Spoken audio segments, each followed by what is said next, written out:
Buenas noches a todos. Vamos a iniciar el día de hoy con el tema número 38 de esta serie Un Salvador para Todos. Este tema, como lo están viendo ahí, se llama De Camino a la Meta y vamos a estar tocando desde Lucas 9 del 51 hasta el 62. Algo que quiero anotar, o nada más que ustedes lo vean ahí, que lo puedan tener presente antes ya de entrar directamente, nada más que ubiquen que todo lo que dice desde el versículo 51 hasta el 56, solamente Lucas lo dice. Es decir, solamente él lleva hace una narración muy detallada. Entonces, a partir de este versículo, es muy claro que el propósito que tiene de aquí en adelante es de señalar el comienzo de una nueva narración. Hay un cambio, ¿no? Hay uno de esos vuelcos que hemos comentado, ¿no? Aquí con Lucas. Entonces, a partir de esta parte del Evangelio de Lucas, hay un cambio muy fuerte en el ministerio de Jesús. ¿Sí? La ciudad que había sido su centro de operaciones, esto es Capernaum, deja de serlo y ahora se encamina hacia Jerusalén, en donde ahora viene a ser el centro geográfico de toda la acción e incluso es en donde surge la iglesia después de la resurrección.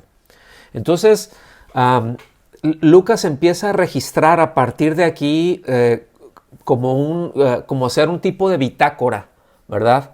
De las cosas que se fueron dando en el camino a Jerusalén. O sea, ya va muy cronológico aquí y eso ya, los otros evangelios no lo tienen estructurado de esa manera, pero Lucas sí. Así que, pues como todas las visitas que hizo el Señor a Jerusalén, porque Él no permaneció ahí. Ya cuando llegó a Jerusalén, vamos a decir, no estaba todo el tiempo en Jerusalén, iba a Betania y en aldeas cercanas, ¿verdad? Entonces, bueno, eso es importante tenerlo en cuenta.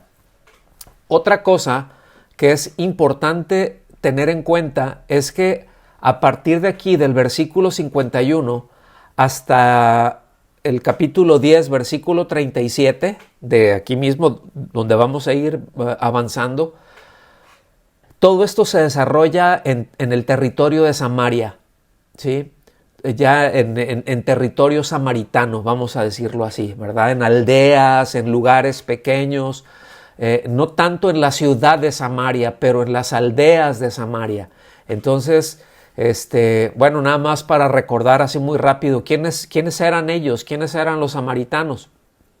Bueno, pues eran descendientes de matrimonios mixtos que hubo durante el cautiverio, de Asiria. Cuando el reino se dividió, quedó el reino del norte, 10 tribus, Israel y Judá, el reino del sur. Posteriormente Asiria invadió, ¿verdad? Y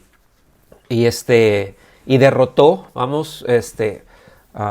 se llevó cautivos a los habitantes del reino de Israel. Intentó hacerlo también con Judá, pero no pudo.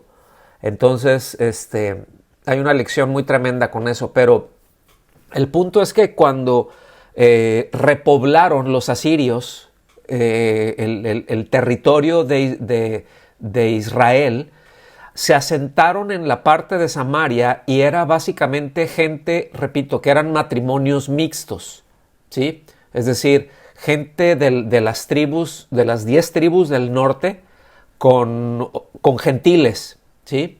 Entonces, por eso los judíos los consideraban a ellos impuros. Acuérdense que los judíos tenían un cierto orgullo, ¿sí? Somos los escogidos de Dios, ¿no?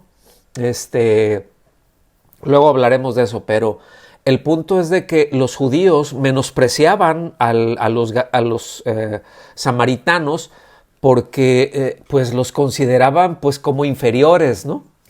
Entonces había un aborrecimiento mutuo ahí. Fíjense que tan era así que el peor insulto que un judío le podía hacer a alguna persona era decirle samaritano, ¿sí? Era decirle peor que perro.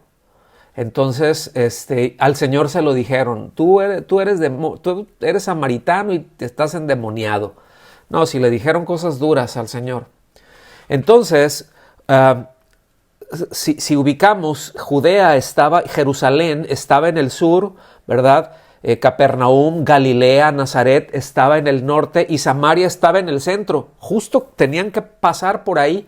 Entonces, normalmente todos los que vivían en el norte y que iban a Jerusalén preferían hacer 2 o 3 días más de camino, pero no tener que cruzar por Samaria. Y lo mismo los que iban del sur hacia el norte preferían rodearle, ¿verdad? Entonces, pues para que nos demos una idea, les voy a mencionar algo así muy, muy rápido del alcance que tenían la amargura entre judíos y samaritanos.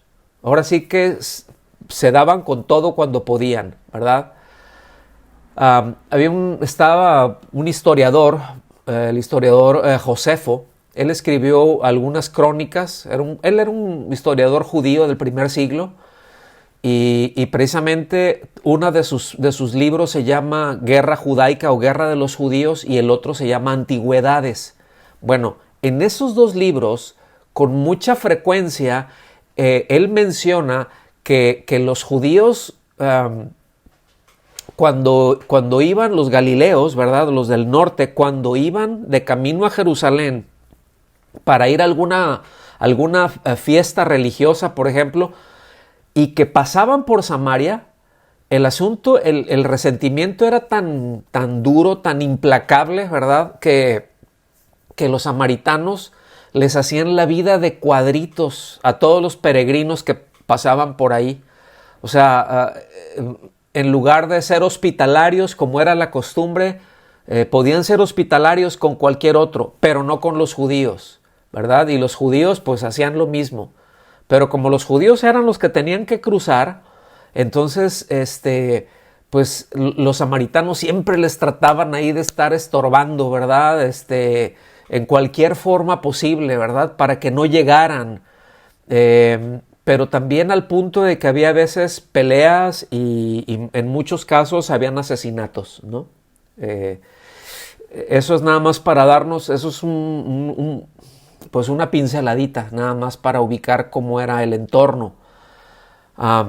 ¿Por qué? Porque otra vez, a partir de aquí hasta el capítulo 19, el versículo 27, todo el contexto de las enseñanzas que está dando aquí Lucas, ¿verdad? Que escribe Lucas, se da de camino a Jerusalén. Todo eso es de camino a Jerusalén. Ya no están en Capernaum, ya no están en otro lado, están de camino hacia allá.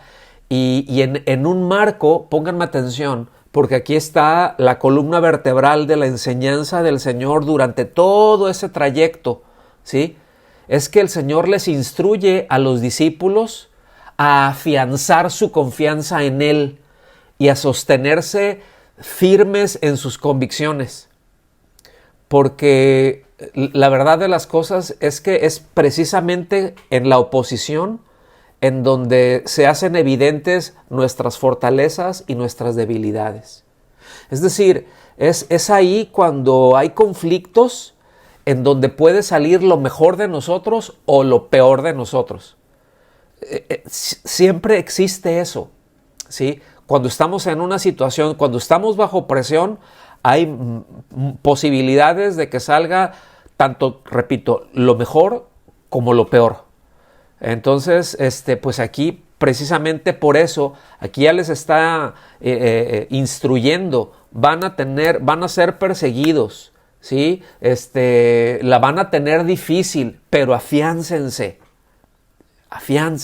en mí, confíen en mí. Entonces, habiendo dicho esto, vamos ya ahí a Lucas 9:51, que se lee así. Como se acercaba el tiempo de que fuera llevado al cielo, Jesús se hizo el firme propósito de ir a Jerusalén. Básicamente voy a estar leyendo desde la Nueva Versión Internacional en algunas partes de la Nueva Biblia de las Américas. Pero fíjense, dice, cuando se acercaba el tiempo. Es obvio que Lucas escribió todo esto algunos años después de ya la crucifixión, incluso ya algunos años después de que la iglesia ya había nacido, vamos a decirlo así. Pero noten que el énfasis que está haciendo aquí no va hacia la cruz, no recae a la muerte, sino a la ascensión, ¿sí? A ser recibido arriba. Entonces Jesús evidentemente no había perdido de vista la cruz, pero su atención, su foco no estaba en ella, estaba más allá de la cruz, estaba en la resurrección, estaba en la glorificación, ¿verdad? Un comentarista bíblico dice así que el Señor comprendía que la cruz era un peldaño para la corona. Entonces es interesante eso. Pero entonces vemos aquí ya la firme determinación del Señor de proseguir, ¿verdad? Sin temor, pues a concluir, ¿verdad? Esa gran obra de nuestra redención, de nuestra salvación. Y fue precisamente en esa hora, es decir, dice, se acercaba el tiempo, había una hora, había un tiempo que el Padre dispuso, ¿verdad? Para Él aparecer ya en público, a saber, ya le quedaba poco tiempo en este mundo. Acuérdense que hemos visto que en algunas ocasiones lo intentaron matar, por ejemplo. Dice, y Él se fue como si nada, dice, porque no había llegado su hora. Pero ya el tiempo ya se acercaba. Entonces, quiero remarcar aquí cuál era la meta, en dónde estaba el enfoque de Él. La meta era regresar al cielo, ¿sí? Hacer las paces para nosotros, entre el Padre y nosotros, hacer esa redención, para después de eso enviar al Espíritu Santo y que así naciera la iglesia. Eso es lo que vemos, esa es toda la narración que lleva Lucas, y ya desde aquí ya la está encaminando para allá, ¿sí? Acuérdense que Lucas también escribió el libro de los Hechos, pero ya llegaremos, cuando terminemos esta serie, ya nos seguiremos con los Hechos. Entonces, en Hebreos 12:2 nos dice así, dice, puestos los ojos en Jesús, o sea, nosotros que pongamos nuestros ojos en Él, dice, Él es el autor y consumador de la fe, ¿sí? Es decir, en Él se origina, en Él se consuma nuestra fe. Pero dice, el cual, es decir, Jesús, por el gozo puesto delante de Él, soportó la cruz, menospreciando el oprobio o las burlas, ¿verdad? El menosprecio. Dice, y está sentado a la diestra del trono de Dios. Es decir, la diestra del trono de Dios es el lugar de más alto poder que existe, de mayor autoridad. Entonces, aquí esa frase, por el gozo puesto delante de Él, por eso la puse en negrillas y subrayada, esa frase expresa una firme determinación frente al impedimento que la debilidad de la carne, de la humanidad propia, de la disuasión que muchos intentaron hacer, ¿verdad? Para que no llegara hasta ahí, pues Él hacía hacia el sacrificio de su propia vida. Es decir, otra vez, Él no estaba pensando en, es que, ay, qué difícil, ay, esto va a estar tan difícil, ay, no, yo no sé qué voy a hacer, ay, no sé, no tengo por qué hacerlo, no debería, ¿sí me explico? Nada de eso. Esto nos recuerda a Isaías 53:11, se los voy a leer, si gustan anotarlo, pero si no lo verán. Isaías 53:11 se lee así, verá el fruto de la aflicción de su alma y quedará satisfecho. Por su conocimiento justificará mi siervo a muchos y llevará las iniquidades de ellos. Híjole, qué tremendo. O sea, el Señor estaba viendo otra vez el gozo delante de Él de que muchos serían salvos. Su deseo es que todos, pero también Él sabe que no todos responden. Pero el fruto de la aflicción de su alma, es decir, de lo que ya estaba experimentando, de lo que pasó por la cruz y por todo esto, dice que al ver el fruto de eso, el resultado de eso, estaría satisfecho, ¿sí? Porque iba a quitar las iniquidades de ellos, es decir, los pecados, porque les iba a dar esa nueva naturaleza, etcétera. Muchas cosas que ya ubicamos. Me gusta mucho una frase que escribió C.S. Lewis y dice: necesito a Jesucristo y no a nada que se le parezca. O sea, es verlo tan único, ¿verdad? En medio de todo esto, tan admirable, que bueno, seguimos avanzando y seguimos aprendiendo. Doctor Francisco Lacueva dijo lo siguiente: no se desanimó, sino que marchó decidido, animado y gozoso, al saber que no sería derribado, sino recibido arriba. ¿Cómo debería avergonzarnos esta determinación de Jesús a nosotros que tan cobardes somos para sufrir por Cristo y aún para servir fielmente a Cristo? Sin palabras. A veces nos detenemos en ver lo difícil que algo puede ser. A veces buscamos el por qué no hacerlo. Si el Señor nos llama a algo, a veces es muy complicado que se den respuestas. Y así podría seguir, pero yo lo que quiero nada más apuntar aquí, porque eso es, repito, esa es la columna vertebral de esta sección ya en la que estamos. Es como Él nos va enseñando y nos va animando, ¿sí?, a seguirle y nos da el ejemplo de cómo hacerlo. Seguimos leyendo de los versículos 52 y 53 de Lucas 9. Entonces dice: envió por delante mensajeros que entraron en un pueblo samaritano para prepararle alojamiento, pero la gente allí no quiso recibirlo porque se dirigió a Jerusalén. ¿Sí? Se dirigía a Jerusalén. Entonces llegaron, ¿verdad?, ahí a una población de Samaria, ¿sí?, de la región de Samaria. Entonces, aquí igual subrayo y les pongo en negrillas que la gente no quiso recibirlo porque se dirigía a Jerusalén. Ahora, pregunta: ¿por qué no le recibieron estos samaritanos que 2 años antes con tanto gozo le habían recibido? ¿Se acuerdan? Ahí les puse el pasaje Juan 4, 39 al 42, que es el pasaje de la mujer samaritana precisamente, ¿verdad? Todo ese cuadro se desarrolló en Samaria, en la ciudad de Samaria. Aquí el Señor estaba en otra población, pero Lucas lo expresa de una manera bien concisa, ¿no? En las frases: porque se dirigía a Jerusalén. Pero ¿qué tiene que ver que se dirigía a Jerusalén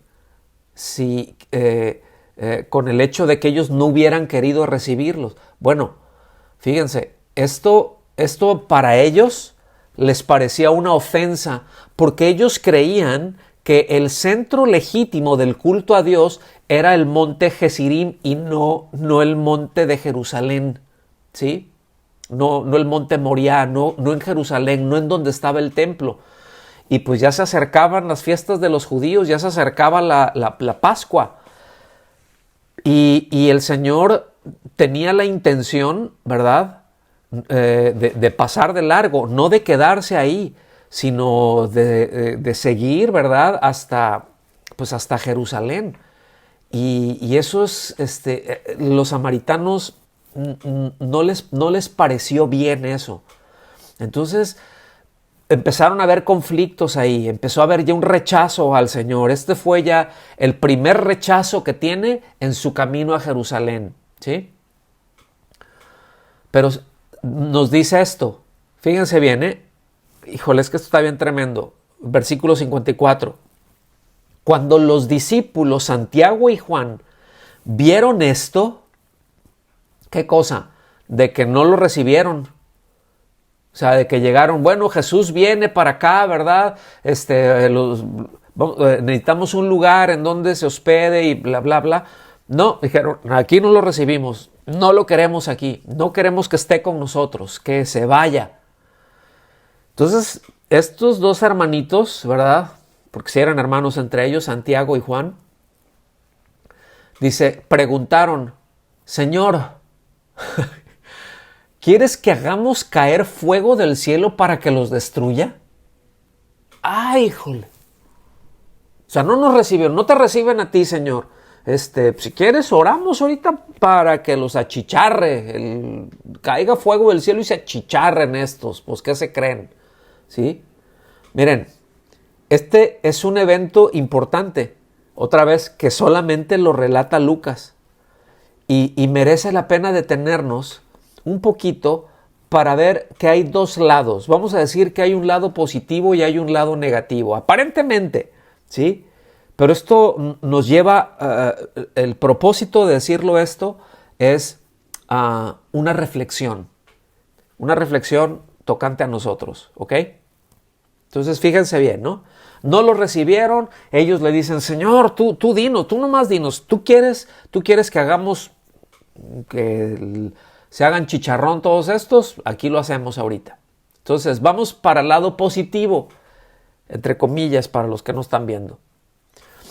Número 1, ¿verdad? Pues se ve una gran confianza en el poder que habían recibido del Señor. Ellos estaban seguros de que con una declaración podrían hacer caer fuego del cielo. Dices, no, qué tremenda fe, ¿verdad? Qué tremenda fe. Pero también mostraron un celo por el honor de su maestro. ¿Cómo que no te reciben, verdad? Y tomaron muy a mal que les fuese negada la libertad de paso, ¿verdad? A quien buscaba hacerles bien.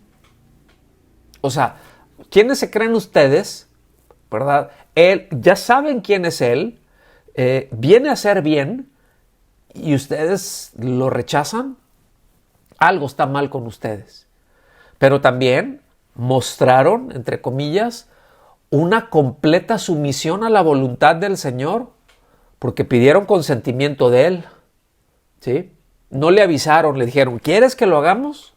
Entonces hasta ahí va todo aparentemente bien. Por último, ¿verdad? Hay una alusión ahí al tiempo de los profetas o al ejemplo de los profetas, más concretamente a Elías, ¿verdad? Ustedes recordarán el pasaje de Elías, allá busquen, está en Reyes, en Primero de Reyes, que hizo descender fuego del cielo no solamente una vez, ¿verdad? Un par de grupos de soldados los achicharró, pero también oró y bajó fuego del cielo y consumió el sacrificio, ¿no? Ahí cuando fue el tema con los sacerdotes de Baal, ¿verdad? Y el rey Acab. Entonces, ellos decían, no, aquí traemos la unción de Elías ahorita, ¿verdad? Y pues no sé, eso es como que vamos a actuar y esto para que aprendan todos y aquí vamos a tener un éxito. En todo esto hay un pero, ¿verdad? ¿Sería realmente eso lo que había en el corazón de ellos? O sea que, repito, en apariencia mostraron cosas buenas, pero ¿qué había de eso? Bueno, el lado negativo, por el otro lado, el lado que no se ve, podemos ver lo siguiente. Esta no era la primera vez en que el Señor sufría el rechazo de muchos, ¿sí? Y el Señor nunca juzgó, nunca invocó un castigo sobre ninguno, sino que había recibido la ofensa con toda paciencia. Sí se lamentó por lugares en donde no lo recibían. Sí se lamentó en lugares por donde lo rechazaban, pero nunca, y él podía hacerlo, ¿verdad? A ver, esta ciudad como Sodoma y Gomorra, fuego, nunca lo hizo.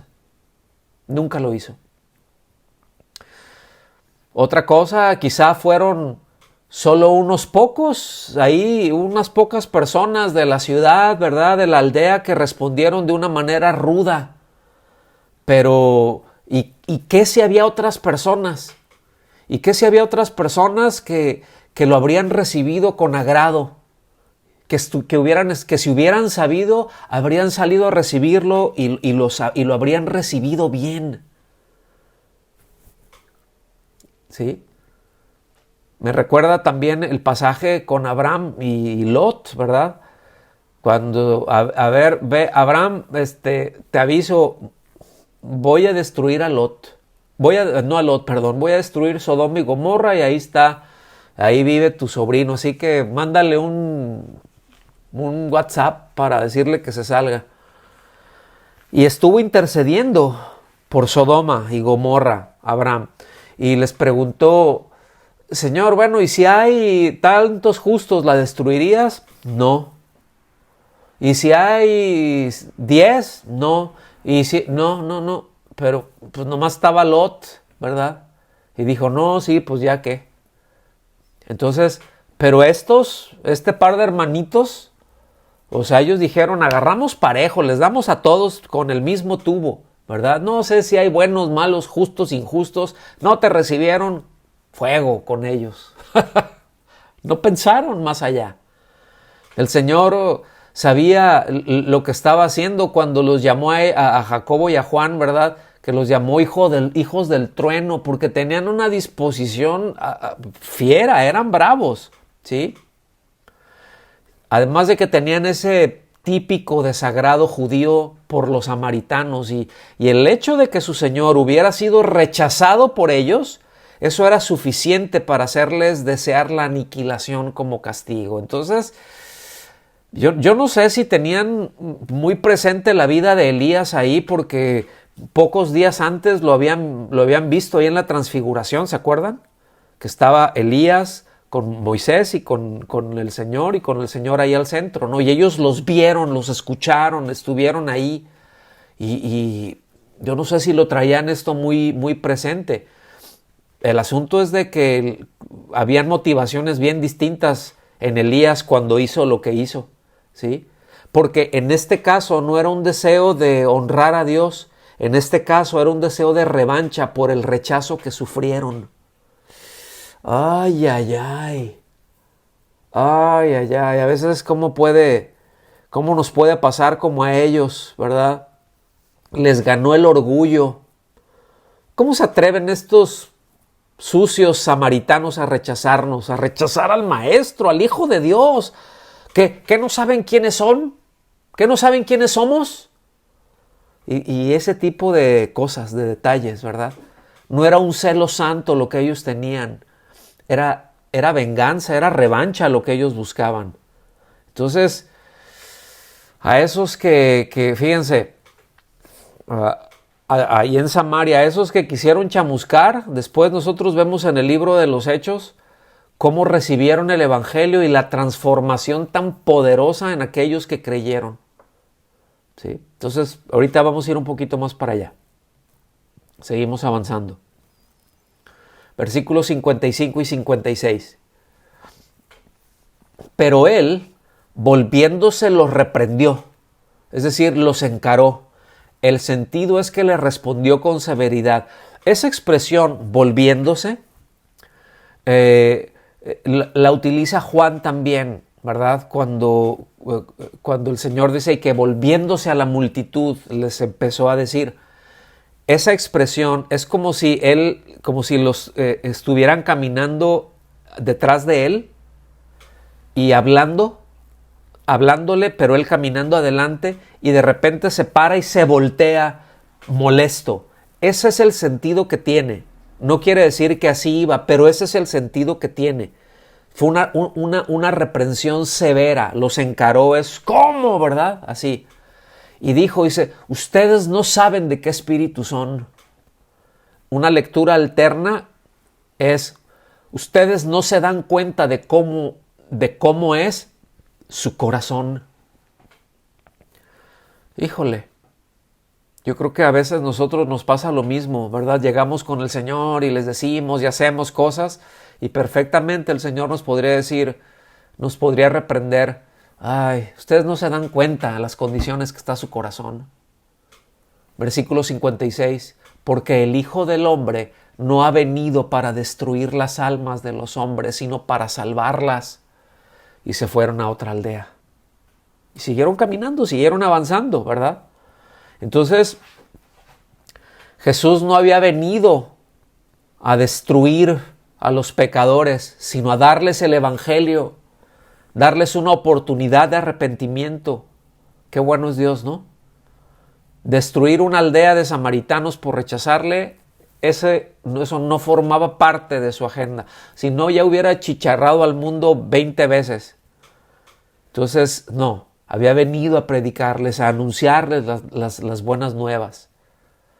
Ahí cuando el Señor se voltea y trata con ellos, ¿verdad? Les hace ver, o sea, a Juan y a Santiago o Jacobo, ¿verdad? Les dice, o sea, es como, no se dan cuenta del tamaño de su orgullo y el deseo de venganza personal que tienen en esa actitud que está disfrazada de celo por mí. No, yo veo sus corazones, ¿sí? Porque miren, hay muchas personas que se enojan por la actitud indiferente o de rechazo al Señor de sus prójimos, a veces de la familia, a veces uno les está compartiendo, ¿verdad? O algunas personas y lo rechazan y incluso a veces hasta se burlan y esto, y viene un celo, ¿verdad? Entre comillas, y da de ese coraje santo. ¿Realmente es eso? ¿O es un deseo de desquite porque mi orgullo lo tocaron en donde le duele? Y a veces no nos damos cuenta de la corrupción propia que hay en el corazón. Les está diciendo otra forma, ¿no? Es una manera también de decirles, bueno, ¿no les he enseñado a amar a sus enemigos? ¿No les he enseñado a bendecir a los que maldicen? ¿No es eso de lo primero que les enseñé? ¿Sí? ¿No deberían en lugar de pedir gracia para ellos, en lugar de fuego? O sea, ¿qué les pasa? ¿Sí? Es como si el Señor ahí les estuviera diciendo, mi propia determinación de cumplir la tarea que se me ha asignado, ¿verdad? Es sin importar el costo. Y esto debe de ser un ejemplo para ustedes que me siguen. Ustedes que han aprendido de mí, no han aprendido nada. ¡Ay, jole! Qué fuerte, ¿no? Qué fuerte eso. Lucas 9, 57 y 58. Hasta ahí quedó, ¿verdad? El asunto. Pero ellos seguían caminando. Dice, iban por el camino, acuérdense, de una aldea, ya iban a otra aldea, iban ahí por el camino. Cuando alguien dijo a Jesús, te seguiré a donde quiera que vayas. ¡Ay, qué bonito! ¿Verdad? Y el Señor le respondió, las zorras tienen sus madrigueras y las aves tienen nidos, respondió Jesús. Pero el Hijo del Hombre no tiene dónde recostar su cabeza. Miren, esto se ha malinterpretado mucho. Porque aquí el Señor no les está diciendo que nunca tenía un lugar para dormir, ni un lugar para descansar o un sitio para acostarse. No está diciendo eso. Tampoco de ninguna manera está diciendo que se debe de hacer algún voto de pobreza, ¿verdad? Como se entendió en siglos pasados, ¿verdad? En ciertos sectores de la cristiandad. sobre todo en el sistema monástico, ¿verdad? Los monasterios estaban a base de votos de pobreza. No está hablando de eso. Lo que el Señor está diciendo es que Él no reclama nada para Él como una posesión propia, como las zorras o como las aves. Son animales territoriales, pelean por lo que consideran suyo, ¿sí? Sino que el Señor está viviendo en función de dar y no de recibir.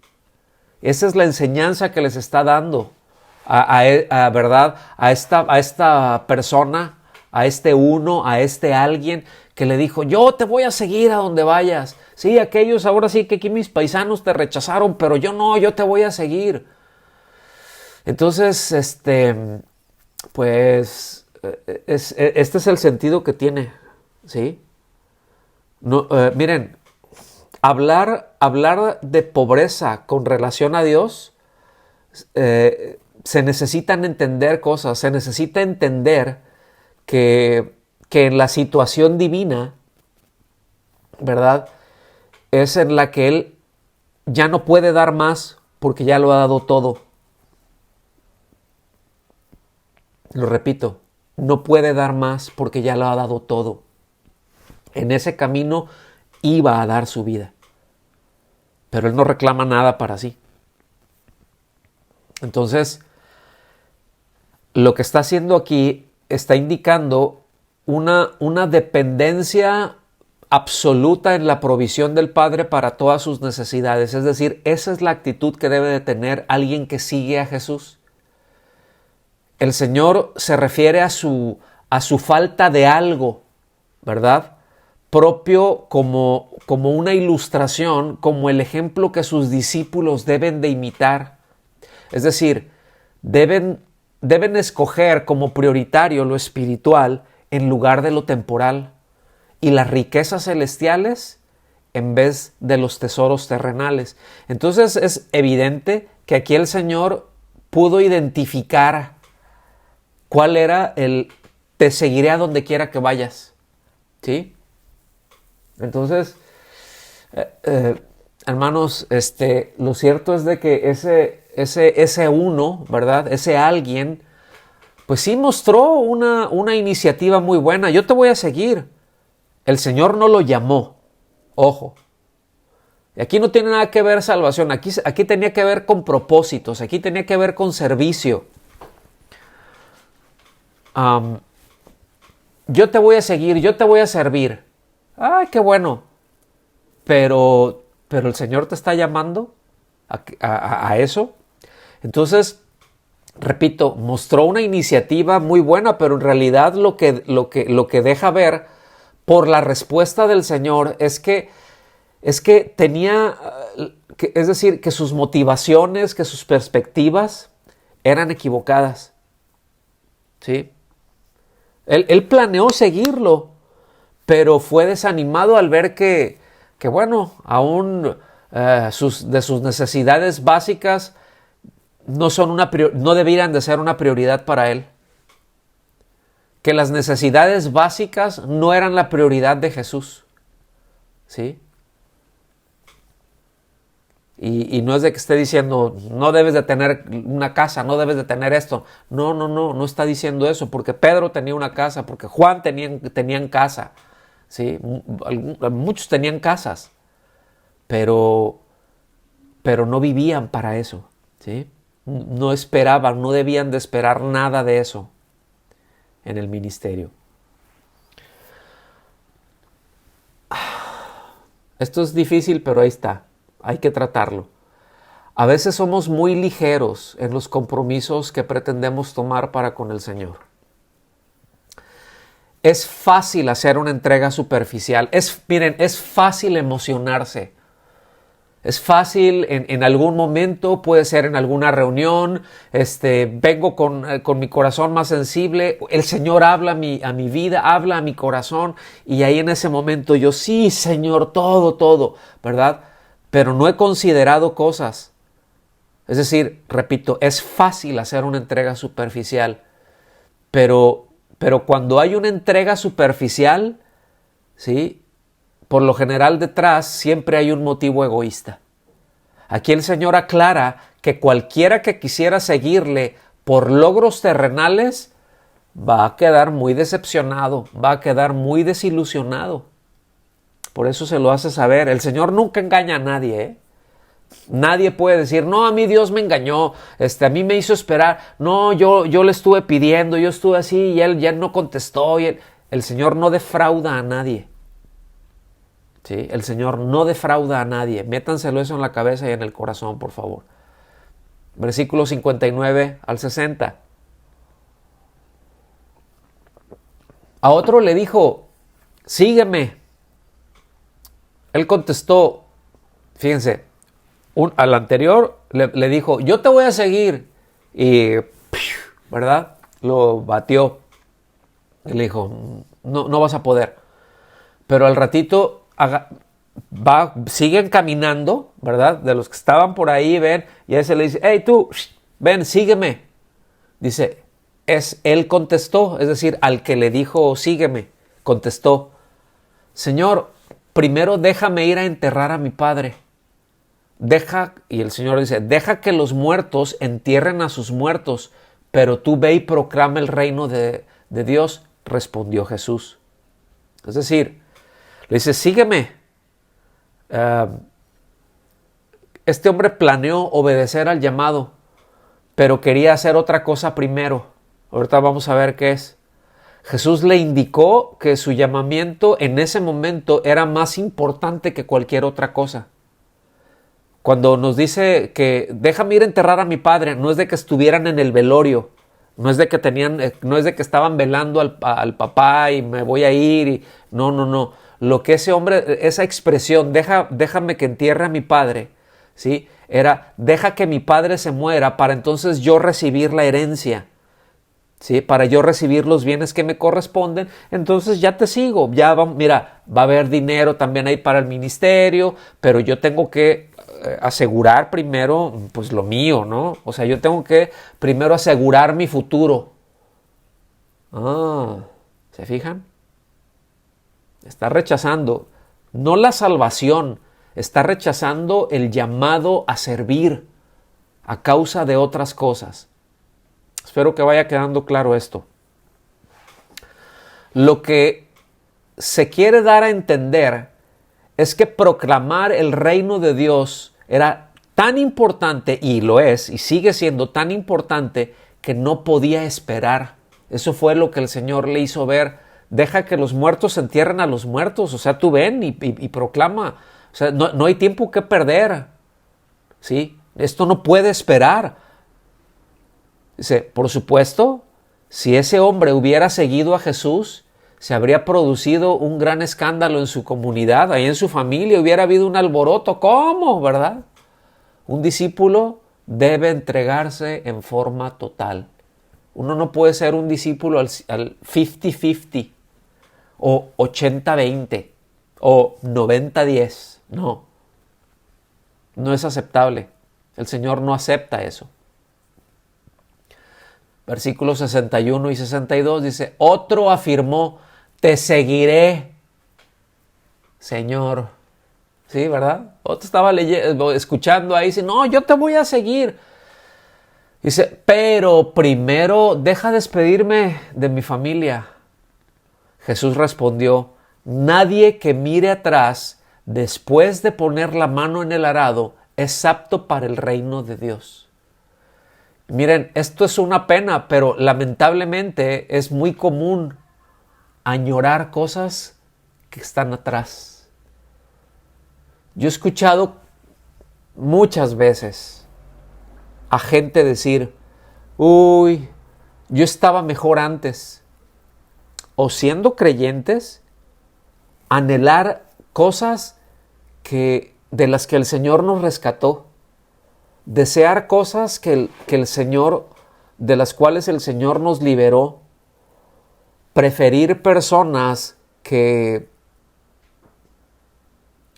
traen dolor a la vida. Es terrible eso.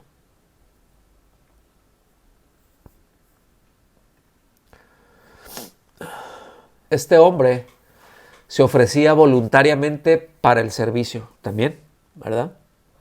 Pero quería posponer su llamado a seguir a Jesús hasta que hubiera cumplido pues todos sus compromisos sociales, ¿no? Pues ya que esté más grande, ya después serviré, ahorita tengo otras cosas que hacer, ¿verdad? Tengo que pasar tiempo con mi familia, pues es importante, Señor, tú sabes, la familia es importante. Entonces, noten cómo es algo generalizado en donde muchos se atoran. Hay muchos que pretenden seguir al Señor, que pretenden servir al Señor, pero hay un patrón en muchos. O sea, el patrón es, sí te quiero servir, Señor, sí te quiero seguir, pero tengo cosas que hacer. O sea, te quiero servir, pero no estoy listo para dejar las cosas que me dan seguridad, porque no veo claro contigo. Yo necesito ciertas seguridades, yo necesito ciertas garantías. O sea, ¿cómo voy a dejar todo? No, o sea, primero, hay cosas que hacer. ¿Tú entiendes, no, Jesús? Entonces, lo que vemos que el Señor subraya es el hecho de que su mensaje del reino de Dios es más importante que cualquier otra cosa. Es más importante aún que los miembros de la familia. El mensaje del reino de Dios no puede esperar, hermanos. Ahora sí que es de vida o muerte. Y cuando estamos hablando de que es más importante que los miembros de la familia, no estamos diciendo que la familia no es importante. No, estamos diciendo que si la familia en algún momento es un impedimento, o lo que sea, gente cercana, es un impedimento para que yo haga lo que tenga que hacer para seguir al Señor, ahí cruzan espadas y uno tiene que decidir cosas, ¿sí? Pero aquí se abre un tema muy, muy, muy grande y ahorita no lo vamos a abordar. Entonces, el mensaje del Señor era más importante obviamente que el de Elías, que todos los profetas, ¿verdad? Pero bueno, es interesante ver pues que Lucas no haya narrado el desenlace de ninguna de esas conversaciones que tuvo con estas tres personas. O sea, el Señor les dijo hasta ahí, y ya no sabemos si siguieron, si hubo alguna réplica, si hubo algún trato, porque no es lo que quería dar a entender, no es la enseñanza que está dando.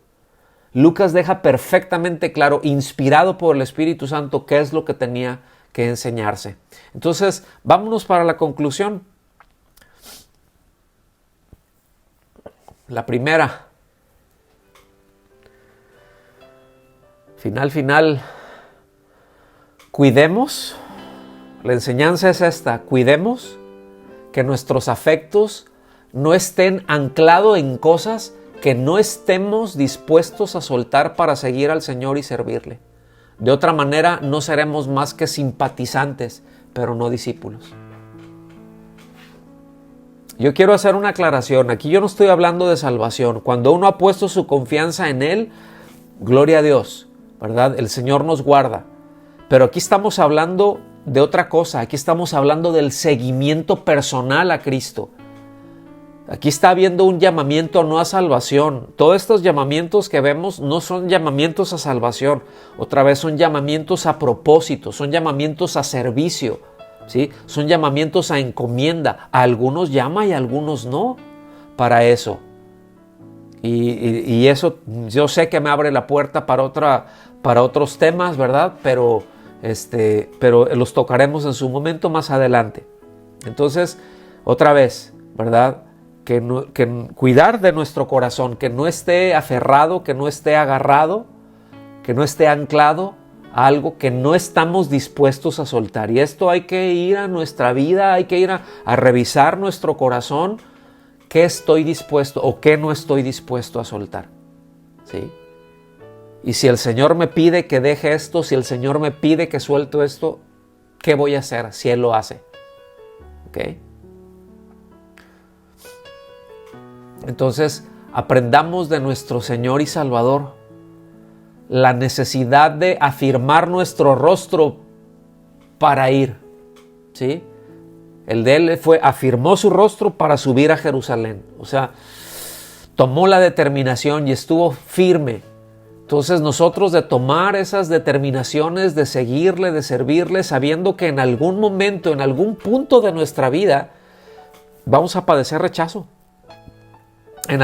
Van a haber cosas en las que nos van a causar aflicción, sin duda, ¿sí? Aún de quienes menos esperaríamos. Amén. Entonces, oremos. Señor, te damos gracias por tu palabra, te damos gracias por tu bondad, al hablarnos, al enseñarnos, al cubrir cada aspecto de nuestra vida, Señor, y de enseñarnos que realmente deseas que te sigamos, pero no de una manera superficial, sino con todo nuestro corazón, Señor. Que realmente tu deseo es que respondamos a tu llamado y que podamos encontrar un valor impresionante y que podamos ver la grandeza, Señor, del llamado a servirte, de la grandeza del mensaje del Evangelio, la grandeza, Señor, que pones en nuestras manos. Te rogamos que nos ayudes, que ilumines nuestro corazón, que ilumines nuestros ojos para que podamos ver el impresionante valor de todo esto, Señor. Y no atorarnos, no engancharnos con trivialidades, con cosas que pertenecen a este mundo y que a fin de cuentas aquí se va a quedar, Señor. Ayúdanos, te lo rogamos todo esto, Señor, en el nombre de Jesús. Amén.